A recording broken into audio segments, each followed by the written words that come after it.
አፍሪካ ማለት ኢትዮጵያ ናት ግብጽ ማለት ደግሞ በቃ ሌላ ሀገር ናት ግብጽ ከዚህ ምን ያህል የሚርቅ ይመስላችኋል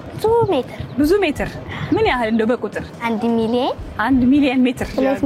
2 ሚሊዮን እሺ 2 ሚሊዮን ሜትር ይርቃል ግብጽ የት ነው የምትገኘው አፍሪካ ውስጥ ነው ኢትዮጵያ ውስጥ ነው የት ነው የምትገኘው ግብጽ አውሮፓ ውስጥ ግብጽ ለምንድን ነው ዩሮፕ የምትገኝ መሰለቻችሁ ፈረንጅ ስላሉ ከአፍሪካ ሌላ ሰላውኑ አባይ ግድብ መገደቡ ለሀገራችን ምን የሚጠቅም ይመስላችኋል የሀገሪቷን አድናቆት ለመጨመር እሺ ህዳሴ ለእናንተ ትርጉሙ ምን ይመስላችኋል የህዝቦች ስም